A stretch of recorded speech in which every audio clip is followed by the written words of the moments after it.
Hi, everybody. It's good to see you again. Thanks for coming by to my tarot series.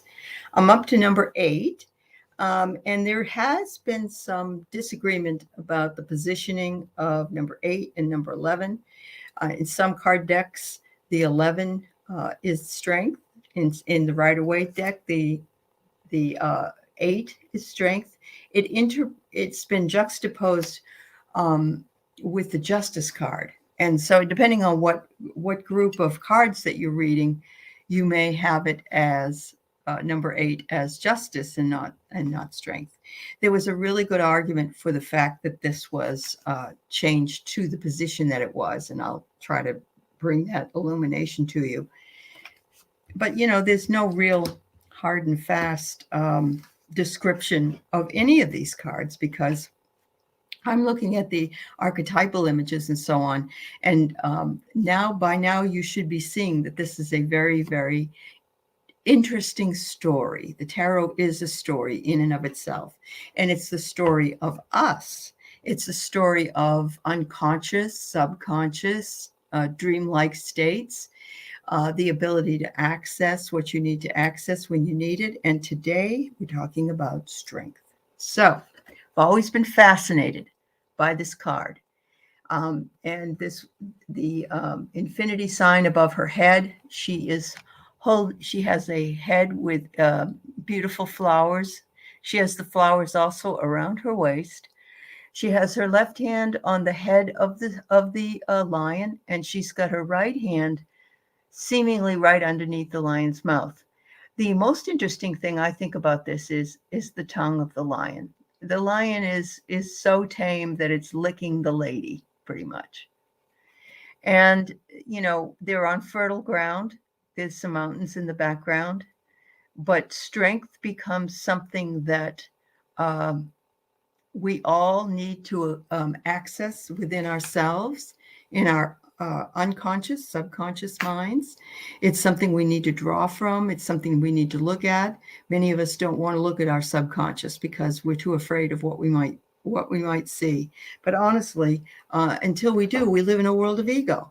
And we really need to be able to dig down and access beneath the surface in order to take it out and look at it and realize that everybody's got this kind of gunk and we just need to clear it out. So strength could also be called fortitude. It's the ability to calm yourself by your mastery of your emotions.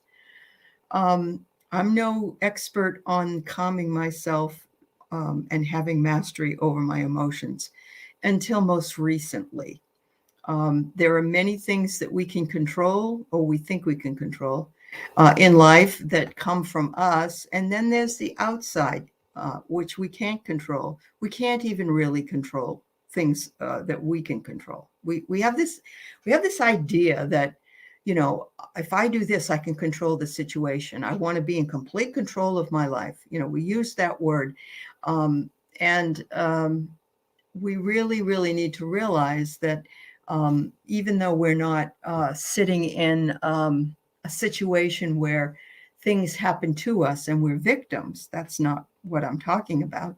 But we have to be able to roll with the flow. We have to be able to go where we need to go when things present themselves to us and not be so adverse to making the changes that are necessary. So learning to overcome internal anxiety, doubt, fear, and become more of a risk taker are also components of this card.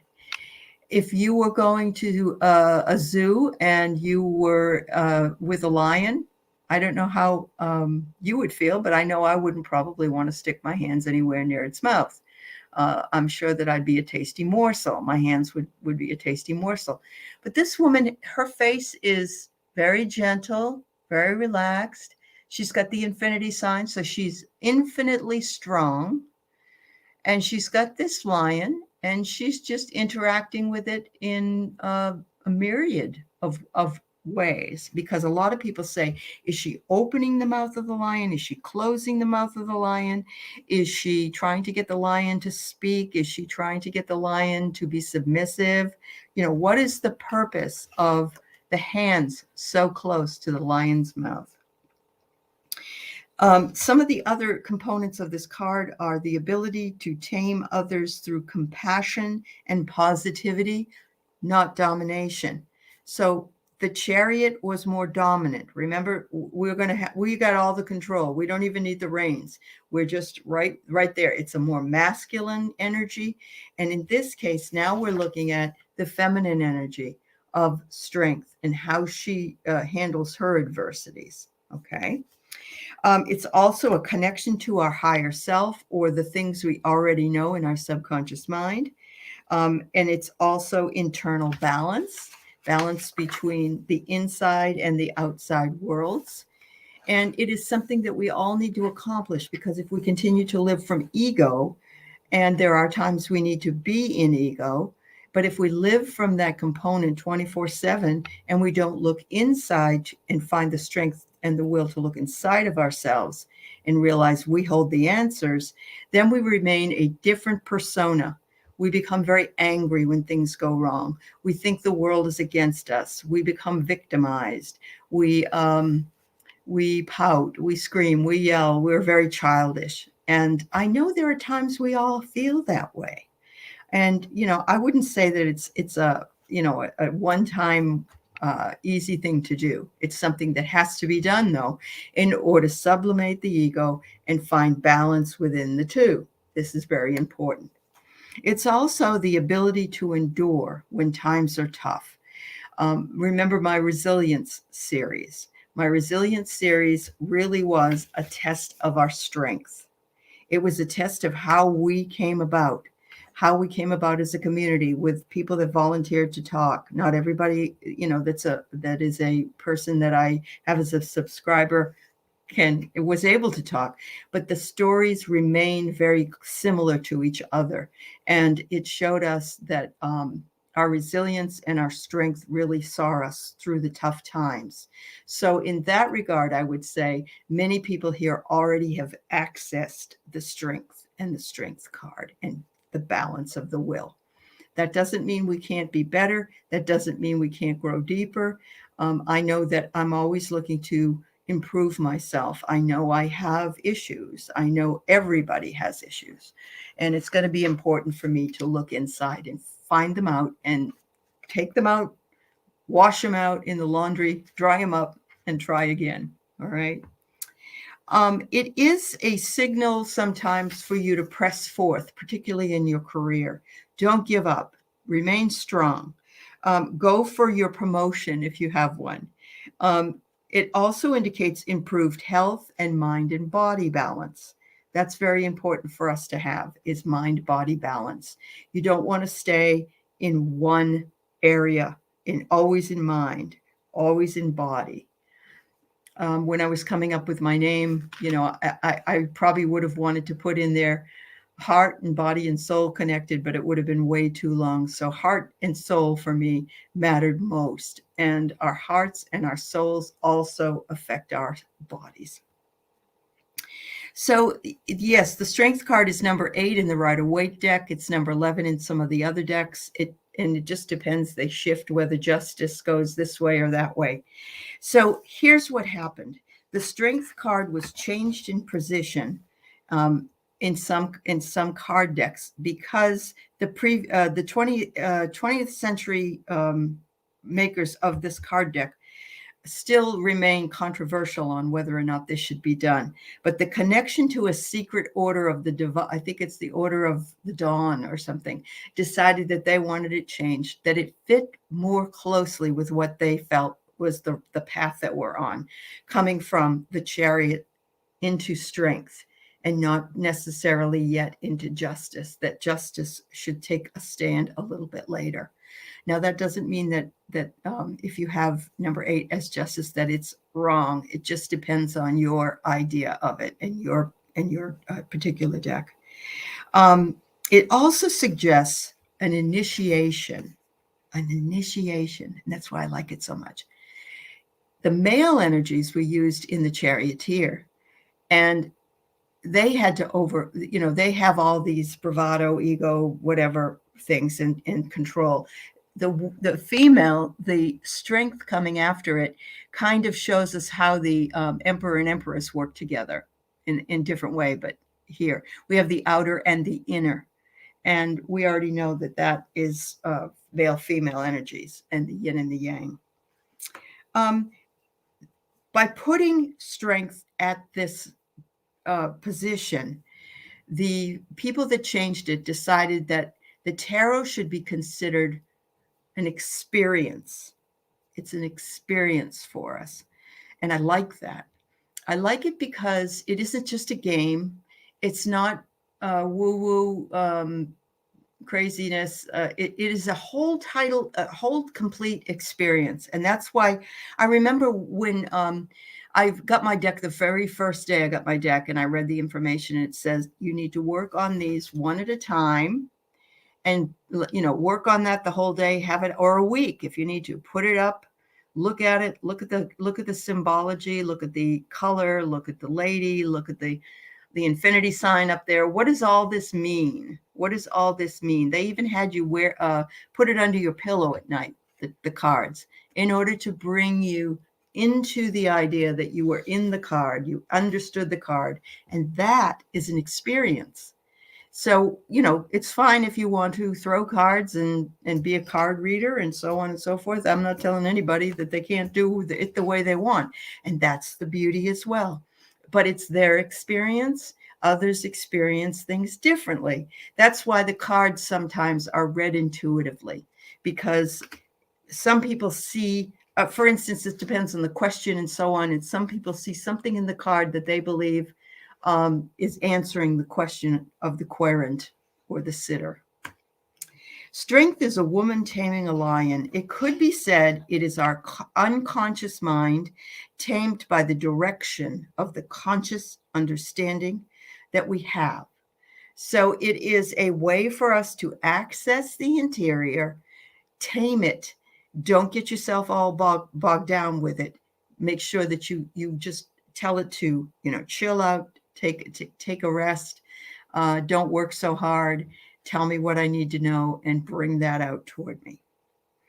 The card is vital in the line of cards and how that it's set up in the Rider-Waite deck. It was vital to them to have this card after the Chariot. That's just what they felt. And they really believe they came up with the reasoning behind it. They said, we can't have justice until we're at least aligned with inner and outer world. The inward search cannot be accomplished by ego. We cannot say, okay, so I want to know what's inside me. Bring it on. We have to hear from here.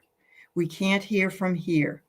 Ego does not dominate our interior world. So that has to be tamed. She's taming the lion, or she has tamed it, and she's showing she's tamed it. She's showing that she has been able to get her hands right near the mouth of a lion. The lion is not showing its teeth at the top. It seems to be very submissive. It's allowing her to tame it. And I believe that we just need to think that we are being allowed at some point to tame the inner demons that we have, or the inner information that wants to come through.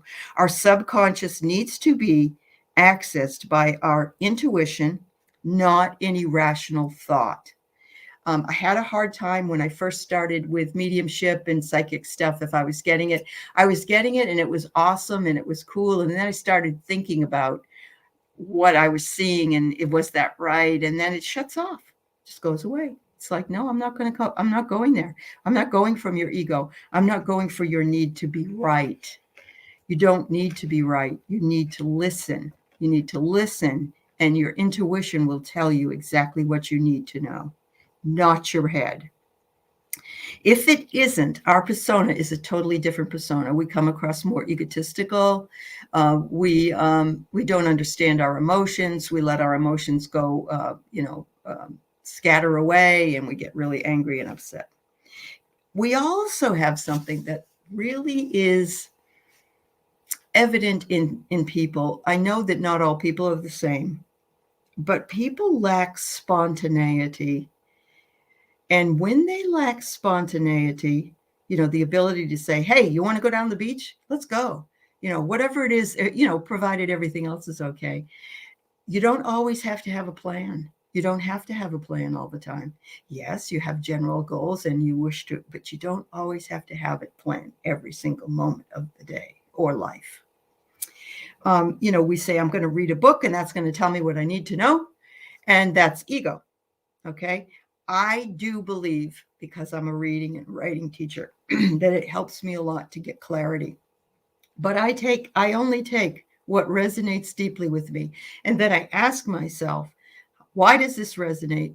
Why is this important? And then I offer what I believe it means. That's important to share as well. Everybody's different. Everybody. We need to hold back because sometimes we may see our repressions, the things that we're holding down, and we are afraid of them.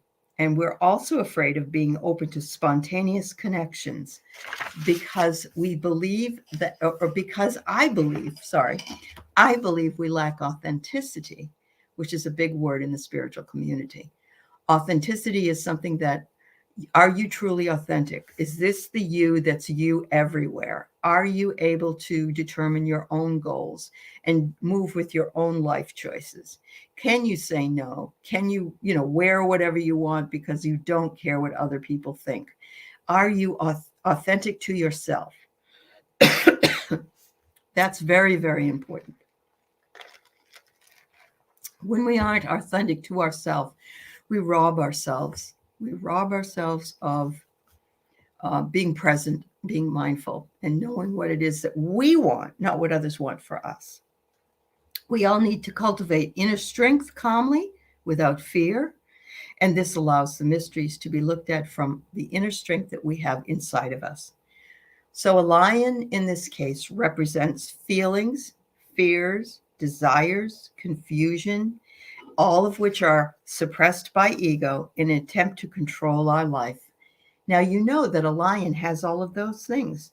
I mean, certainly feelings and fears, but it's ferocious. It has its own personality, total ego. Lions are not sitting around going, This card signifies inner passions that need to emerge. It's the first step in the line of cards that tells us we need to go beyond the ego. We need to look into the deeper parts of our lives. Strength releases the energy like a fuel to propel us forward into the other experiences.